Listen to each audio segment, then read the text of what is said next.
Okay, we are recording. Okay, welcome everybody. So today's meeting, we're going to be going over ROP, internal programming. If you've taken 461, this is a familiar concept to you. If you haven't, it might be a bit more in the first. I hope to break it down so you all can understand it. Real Can I get a quick. show of hands? Who is this their first meeting? Same on Zoom, just like to say yes. And then also Zoom, Nate, say something real quick. What's up, Zoom? Can you hear Nathan on Zoom? Yes. Awesome, thank you. Guys rock. All right, so we got five here in person. Okay, so I'm going to give a brief warning. It is going to be a kind of a steep topic if you do not have the experience that we presented last semester. But I want you guys to always ask questions if you have it, and if you need a little bit of extra info at the end of the presentation, call me over and I'll be happy to explain it in more depth. To note for those new folk here, we are going to be beginning our more approachable first-time meetings 2 weeks from today, which will be the first time after open house. So this week and the next week, I'd love to see you all here. I encourage you to hang on and ask any questions that you guys have. All right. Real quick. Yeah. Who are we as a club? Who is SIGPwny? Oh yeah, it's your first meeting. SIGPwny, we are the club here for cybersecurity. So it's great to have you guys. We try to educate about cybersecurity. We try to have fun social events and try to give everybody opportunities to participate in CTFs, which is capture the flag, cybersecurity competitions. We're doing a hardware security competition this semester, which I think is going to be a blast. Talk to me about that if you're interested. We also offer some research. Really, if you're interested in any of those things we talked about, just talk to me. All right, let's go to the next slide.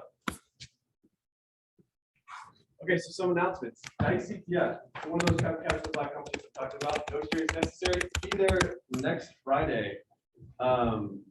Where we are going to be doing that is still coming. It's probably going to be the second floor steeple. We're going to have pizza. We're going to go hard. We're going to try to be top 3. We're going to show them what we got. If you did Seesaw last semester, it's going to be the same vibes. A lot of fun just hanging out over the whole weekend. ECTF talked about that. That's a hardware security. Hopefully you're all signed up by now. We're going to be meeting 1 hour before every weekly meeting. What time does SIGCTF start? SIGCTF starts. Ooh, good question. I think maybe 6 p.m. Most of them start at like 6 their time. Somewhere between 4 and 6 p.m. That will be coming. We'll be signed up for that tonight. So We are signed up. Tracer Fire. This is new. These announcements I've seen before, except for Tracer Fire. Tracer Fire is it's a forensic competition that some of us participated in last semester at Purdue. But this time it's coming to UIUC. So if you weren't able to come out to Purdue last semester, it's going to be here March 6th. Mark your calendars. We'll give you some blue teaming experience that we often don't have here. We're strictly red teaming here at SIGs, which just means attack rather than defense. This is a defense competition. All right, let's move on. Next slide. What direction do I go? Okay. Okay, so here's the meeting flag for everybody who's new here. Go to ctf.sigpwny.com, make an account, and you'll get 50 points for just submitting this flag. And so everyone else knows the routine. Simply type this text into the input box on our competition website, and you get 50 points. Who doesn't know what CTF is? Excellent. Okay. Who ask is your too? neighbor- Ask your neighbor if you don't know how to get to the website. Yep. So they'll know. Who is too afraid to raise their hand? Yeah. Right. If- I think we got it. Yeah. Okay. And if you guys don't know what this little joke is here, at X2, I suppose I'll put it right here. This will become, you'll know why I wrote this here at the end. Okay. Yep. Okay, so here's what I want to accomplish today for the ROP meeting.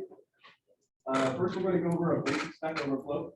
This should be familiar from last semester. We're going to talk about what new security feature was added to prevent that from being effective. Then we're going to talk about how we overcome that security feature that they added, and we're going to see how we actually can do that in practice. Thanks, Thomas. I have to manage slides. Okay, so let's look at a vulnerable program. So this is your standard. Look, we have a 32-byte buffer. We're going to read arbitrary user input into it. Yep, good question. This is C. This is a C program. And so this gets will read any amount of characters in the buffer. And so my natural question is, what happens when I read more than 32 characters? Anybody tell me?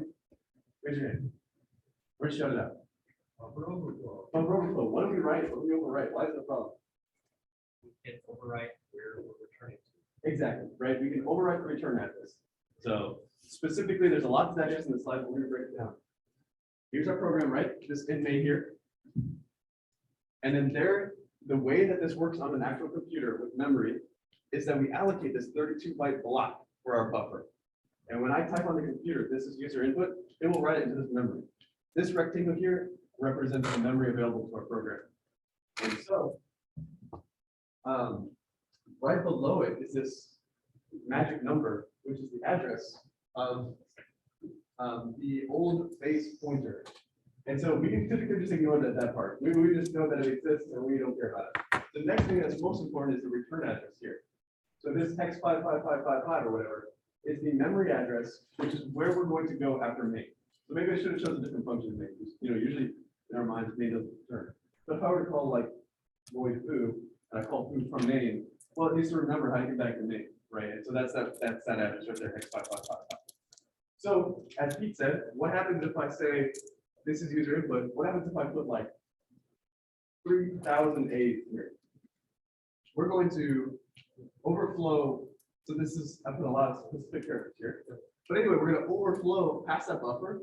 We're going to write some random stuff into the ROP, and then we're able to write a special value into the return address so we can go wherever we want. We don't have to go back to where it's supposed to go after the function returns. We can go wherever we want.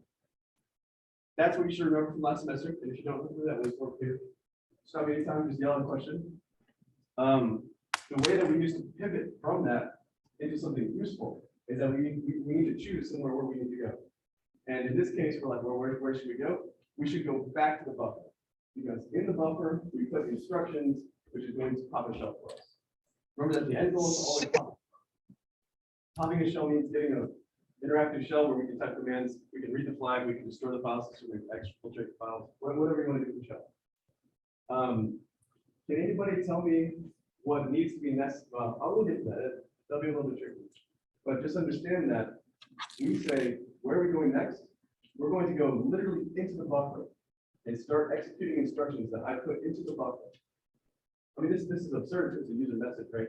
I put special characters here so that it's okay. So this has a couple of constraints. First, Yep. First, we need to understand page permissions. So memory page can be readable, writable, executable. And so that memory which we jump to must be executable for the processor to execute it, right? And so the stack, can anybody tell me what is a reasonable permissions to give a stack? Should it be readable?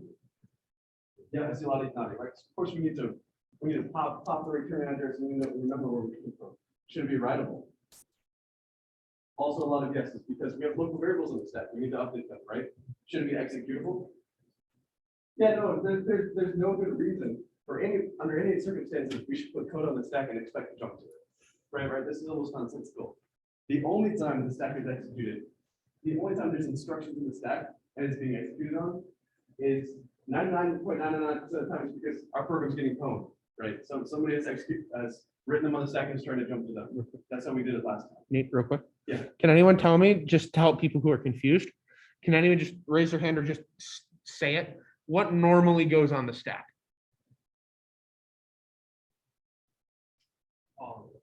Variables Just- has a function call. Yeah. Variables, that's the function, so parameters, function parameters. Local variables and parameters for functions. Exactly, local variables. That's all. Did you have something else? Okay, there's two other things I want to talk about. Did you remember them from the last slide? Yeah. Return addresses, and there's one more. RBP, exactly. These are the things that are on stack, right? So for those of you who don't remember from last semester, this person hearing it, when I say stack, it's a function called stack. When I call foo, which calls bar, they build on each other.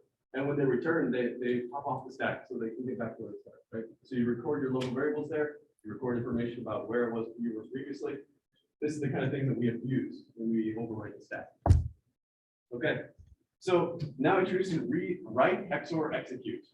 This states that, and when I say memory page, it's just a fancy name for just a block of memory, just a consecutive amount of memory. So write, XOR, execute states that a memory page, which is writable, should never be executable. And a memory page which is executable should never be writable. Because if they're both writable and executable, then someone can just write to it and jump to it. And that's devastating, right? That's just writing a shell code and jumping to it. So the instructions which are in the binary are being executed. Can somebody tell me reasonable page permissions for the instructions in a program? Sam, Yes. read, execute, exactly. So some would argue maybe you don't even need to read, but yeah, read is good. And it always is like that, it's read and execute.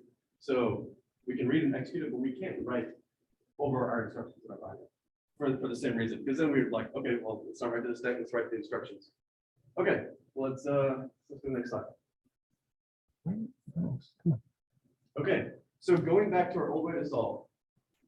When I write special instructions to the buffer, and then I write over the return address that we should jump back to the buffer and start executing it. This write, XOR, execute philosophy will not prevent this attack from working. Can anybody tell me why? Yeah. Exactly. The moment that we set the instruction pointer to that buffer, and then the CPU tries to decode an instruction there, it won't be able to because the page is not executable. It will set fault. Memory problem, right?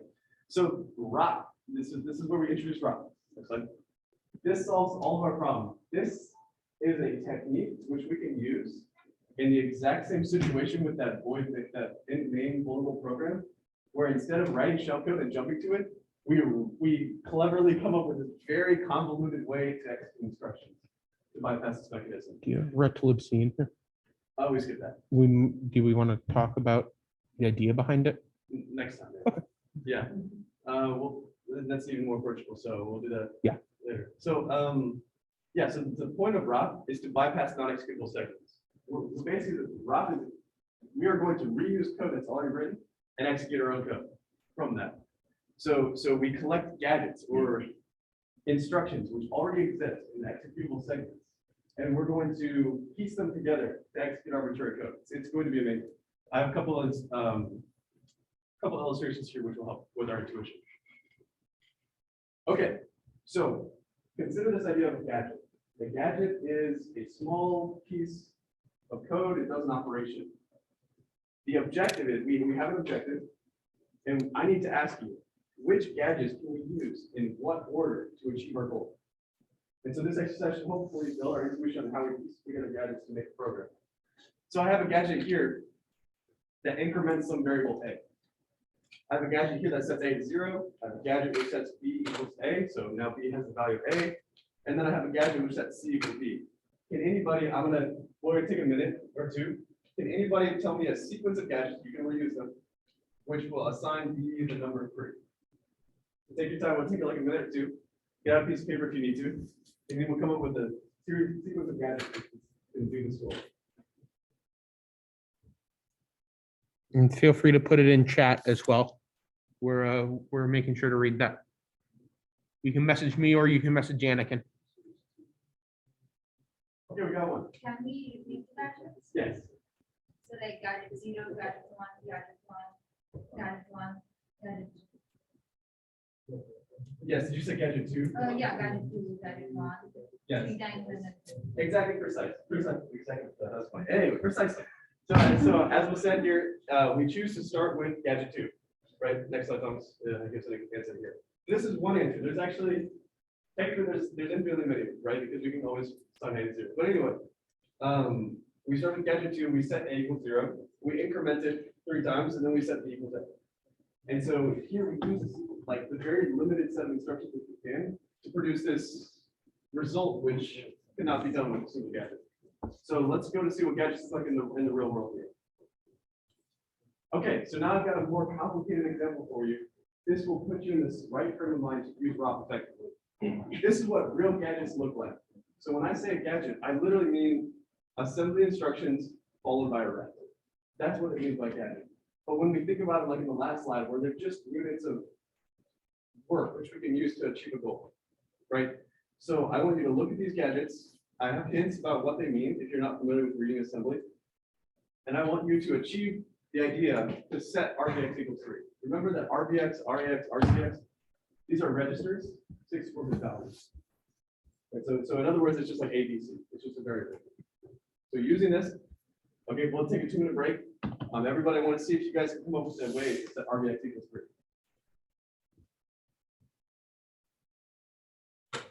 While I get a drink.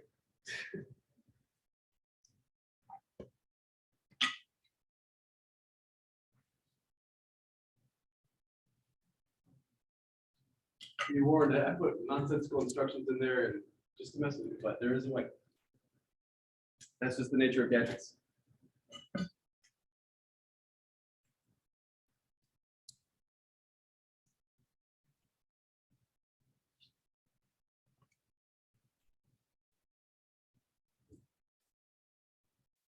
How are we doing? Do we have any ideas?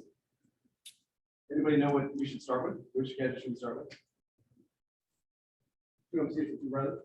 I said two as well. Okay, two. I like the idea, right? So gadget 2 sets RBX equals 0. Right, and we're trying to get RBX equals 3. So what should we do next? Right. Yes, that's right. So it looks like only, or only the two that are so since it is time to do every part with the swap RDS and RS, and RS is 0. Exactly correct. Exactly. As I tried to say here, we're going to choose gadget 1. So we first have a gadget 2. We set RBX equals 0. We're going to swap it now so that RAX now equals 0. And then I tried to also completed it, but I'm wondering if anybody else can hop in and notice what she said. Yes. Exactly, exactly. So gadget three times. And so what about this? X over RCX. Well, how do you know you can use gadget 3 then? Is it okay to be saying X over RCX here? It's a trick question. It's a trick question. Yes, you're correct. Exactly. It's totally okay because RCX is another register which is unrelated to our offenses here. So there's side effects to these gadgets. We just don't care. We ignore them, right? And so now RAX equals 3. And we want RBX equals 3. How do we finish it off? Also, we gave me a 1. So yeah, we're going to finish up with gadget 1 here. So next slide here shows that exactly that same chain. So this is what we call a ROP chain. It's a combination of ROP gadgets to make a ROP chain. And in fact, ROP chains are Turing complete if you have enough gadgets, right? And so basically, what we're doing here is we're saying, okay, computer execute gadget 2, execute these instructions, and then when we hit the ret, we go to the next one. All right, gadget 1, execute this instruction ret. And if we were to put all these instructions out linearly, it would be the program which sets RBX with some set effects. Okay, so now that we understand ROP, we understand what our objective is. We've seen practical examples of it. The goal of ROP is to first find the gadgets in the program. A ROP gadget is any instruction, literally any sequence of instructions which is followed by a ret. Literally any of them. They may not be used for gadgets though. And so we need gadgets which set registers, like we saw, right? We were able to set RBX equals 3, right? And then finally we need a gadget which is a syscall. And so that's going to look like, I'm not sure, in X80 or something like that. You'll find out later that we'll use tools to find this for us. And then we need to figure out an order for our gadgets so that we set RAX, RBX, and RCX all to correct values, such that when we invoke this syscall gadget, it executes bin/sh, which is the shell, right? And then all we do is say, okay, computer, execute these gadgets in order. Okay, so now we have a high level. Let's look at it in practice. Back to our example. Let's go to the next slide. Oh yeah, so this is an example here of how we find gadgets. So let's, can anybody give me an example of a gadget? I've just printed the instructions of a function. I just chosen some random function. I just printed its instructions. First of all, are there gadgets here? Yes or no? Yes. Exactly. Why are there gadgets here? Is there an answer? Operation followed by return. Exactly. There's an operation followed by return. Look, I'm just looking right here. Here's a pop RVP gadget right here, right? Followed by a return here. The more interesting question I think is how many gadgets are there? Because as you'll see, go ahead and hit the slide. Thumbs up. I've drawn that there. So we have a pop RVP ret gadget right here, and then here this is another completely unique gadget, right? This is move instruction followed by a pop followed by a ret. Is that useful to us? Maybe, probably not. Moves typically said call. Let's hit next slide here. Here's another one, right? So this is a not followed by a ret. So probably completely worthless to us, but still gadget nonetheless.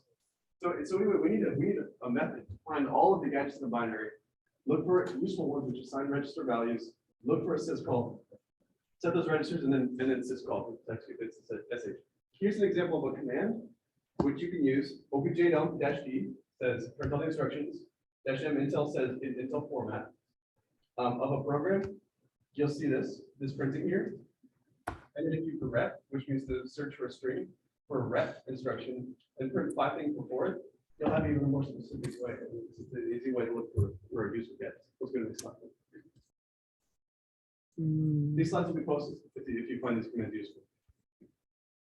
Okay, so let's revisit this program. So we have the same problem. We get into a buffer. We have a non-executable stack, which prevented us from actually exploiting this like we did last time. Now we're going to use that. Let's do the next slide, please. Okay. So the first thing that we're going to do, we have the same memory setup, right? The buffer is here. That's a local variable. We're going to overwrite it to RBP. We're going to overwrite the return. We have to overwrite the return. Where do we go to? Right, that's the question. Wait, first, where would we go to? What would we set the return address to? We have a sequence of gadgets.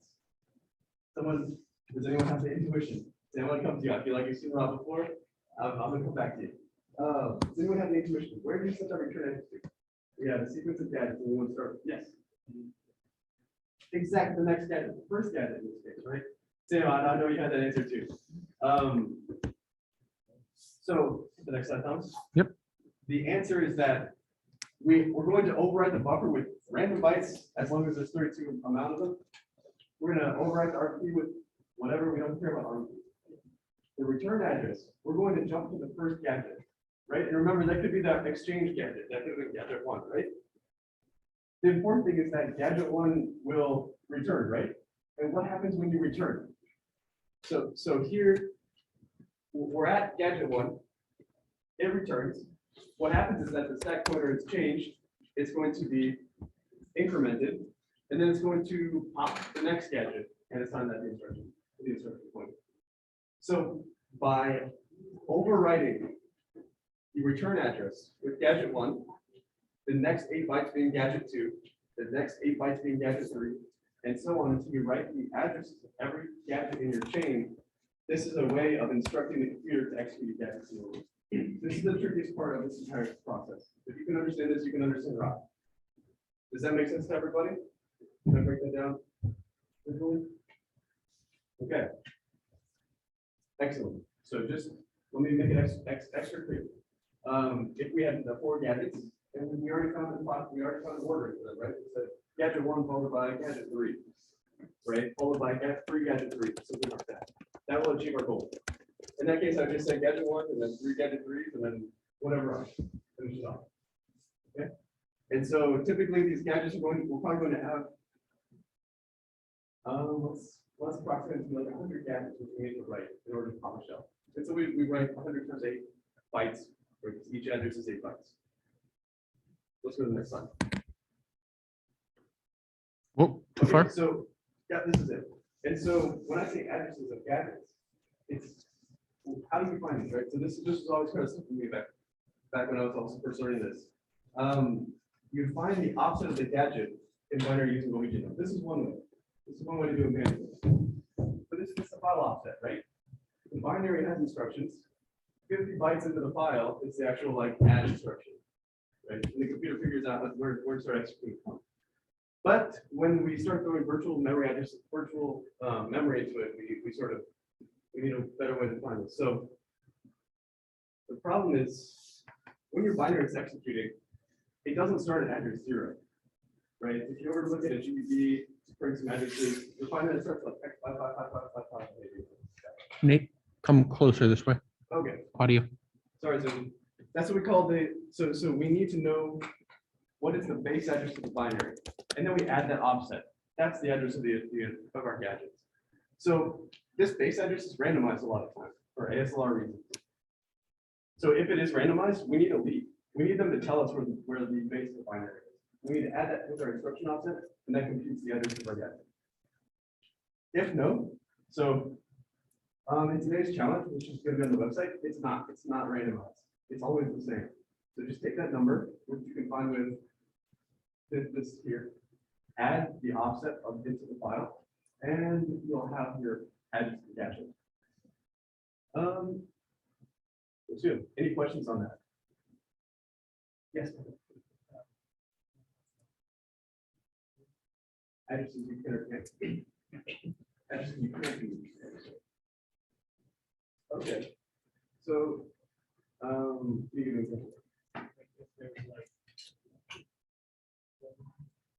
Oh, okay, I see what you mean. Michael brings up a great point. Michael's expressing that some addresses you're unable to use simply because they contain, for example, null characters or new line terminators. And so gets will terminate on a new line. And so your address can have a new line character in it, or, you know, hex 0x20. hex 2A, I think, right? It's either 1A or 20. Yeah, I think it's hex 2A. So if you saw that big number, we had it 2A and it's representation. Then it was the terminator. So that's a great point, Michael. You can't use all that. Okay, let's go to the next one. Someone asked in chat, what's the difference between ASLR and PIE? Oh, good question. So ASLR is going to be randomizing. Let's see. Okay, so ASLR is address space layout randomization. Yeah.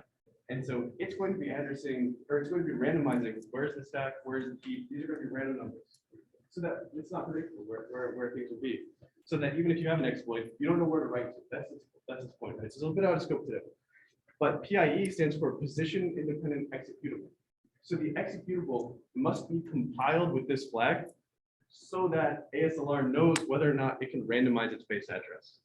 Some older binaries before ASLR would hard code addresses where they expect it to be loaded to, what address they expected their base address to be. And so if ASLR tried to randomize it, they would expect it to be elsewhere and the program itself would crash, right? And so that's why there's an option to either have your program be randomized or not. So regardless of if it's PIE, the stack and heap will be still randomized by SLR, right? But if PIE is enabled, so also will the base address of the binary. Where can you find the instructions? Does that answer the Zoom question? I hope it does. Okay, all right, we're gonna wrap this up. We're almost done here. It's a long meeting. So in practice, what are the practical steps can you do to solve today's challenge? So in this case, you could find gadgets with OBJ-dump, with that OBJ-dump graph command I showed you. In fact, in 461, they will make you do it that way. But in the real world, we're just going to use ROP gadget, which you can either Google now, or click this link in the slides are posted, and it will find all the gadgets for you. So here's an example command where if I give you a program called my program, you could list all the gadgets. This would be like those add instructions, right? Followed by a ret, or maybe XOR rex instruction followed by a ret. And you can come up with your own chain.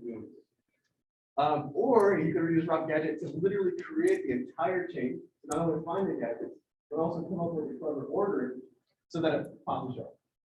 That's what I want you all to do today. So write this down, look in the slides later, run this command against the binary which I give you, and you'll have the challenge 90% done. Okay.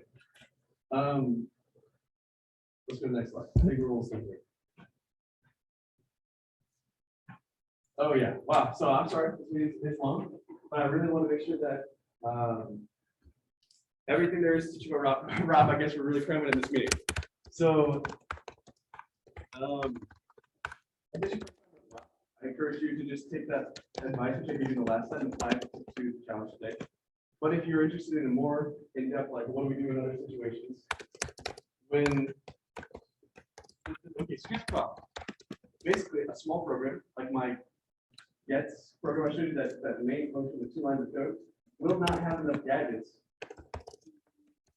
able to pop the shelf. It probably doesn't have a SIGPwny gadget in it, right? That's the problem. So find out enough gadgets to return completely, but it's kind of lame.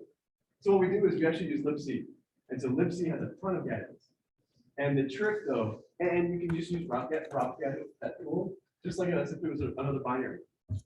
libc has a ton of gadgets. It always is going to have a sequence of gadgets which you can use to pop a shell. So you find the gadgets in libc, and instead of adding the base of the binary like I was talking about earlier, you have the base of libc. libc address is going to be randomized. We'll solve it time. And so you're going to have a leak for that.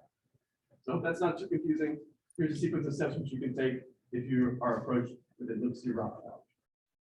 Let's move on. Next slide, please. Yep. Okay, so that was it. I know that's a lot to take in. I have a challenge. I have 2 challenges for you on ctf.sigpwny.com. The first one will be the most approachable, direct application of ROP gadget. I would love if everybody can accomplish that today. Ask your neighbor. I'll be around to help. But does anybody have any questions on that concept that I can answer for everybody? For if Zoom, if you need questions answered, now's your chance. Or just, ask at any time and we'll make sure to reply. Okay, we will post the slides, and I will make sure that if you guys want to solve the first challenge, we'll have that challenge solved for you today. So just ask me or ask somebody, Thomas. Yep. And we'll get someone over to you. We can do a live demo. Yeah, we may even do the live demo if you stick around long enough. So everybody go to ctip.sigpwny.com. You guys know the drill. All right, let me finish up by saying next meeting, if you want to come on Sunday, we're going to be going over to UIU CTF things. The next Thursday is going to be format goals. It will be the last of our difficult phone meetings. The week after that, it begins to be more approachable content for new course. Okay, thanks so much for listening to me for such a long time. I apologize how long that was. I encourage you all to start that challenge. Thank you, Nate.